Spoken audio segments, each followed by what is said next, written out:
停电4小时，冰箱里的剩菜没馊也没变味，你敢热着吃掉吗？90%的家庭都会说敢，但这恰恰是停电时最危险的生存错觉。真正决定食物安全的，从来不是鼻子，而是2个看不见的数字：4摄氏度以及2小时。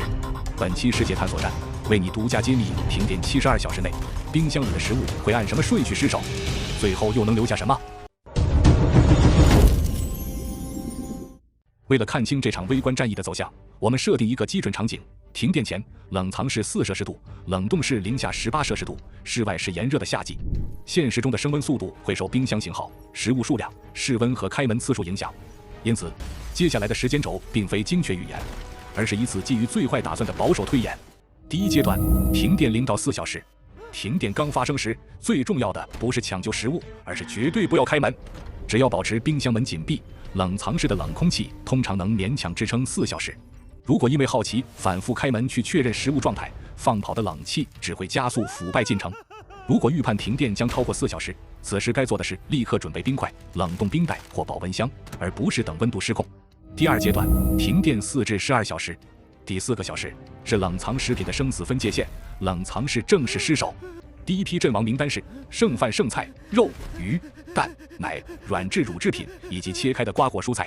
如果这些易腐食品在高于4摄氏度的环境下累计超过2小时，保守做法就是丢弃。若室温超过32摄氏度，这个安全窗口期只有1小时。很多人觉得闻着没酸味就能吃，但记住，致病菌在疯狂繁殖初期根本不会改变食物的气味、颜色和口感。也别以为重新煮熟就能救回来，细菌产生的某些耐热性毒素，就算把锅煮穿也破坏不掉。第3阶段，停电12至24小时。此时冷藏室生鲜已全军覆没，难道全都要扔？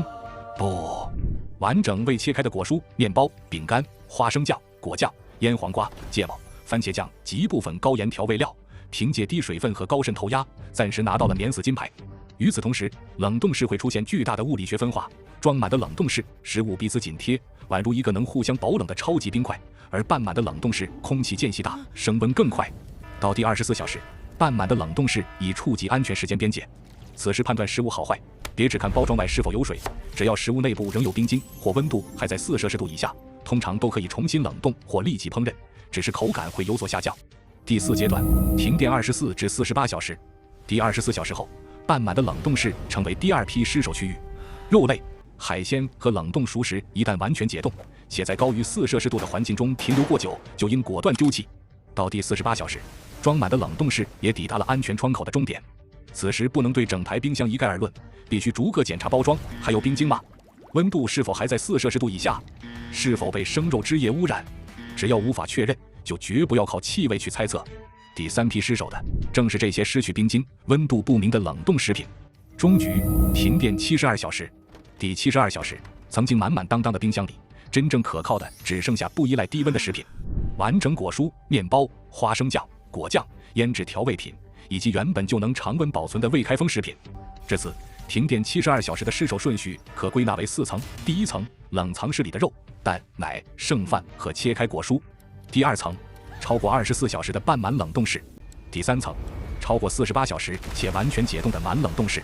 最后留下的本来就不依赖冷链生存的食物，所以真正能减少损失的不是停电后拼命抢救，而是停电前备好3样东西：第1，冰箱和冷冻室温度计；第2，提前冷冻的水瓶、冰袋以及一个保温箱；第3，一份写明哪些食品需优先处理的清单。请牢记，保持冰箱门紧闭，冷藏室约支撑4小时，半满冷冻室约24小时，装满冷冻室约48小时。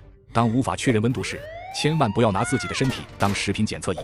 但这里还有一个悬念：停电时仅仅打开一次冰箱门，究竟会让安全时间缩短多少？下一期我们继续推演。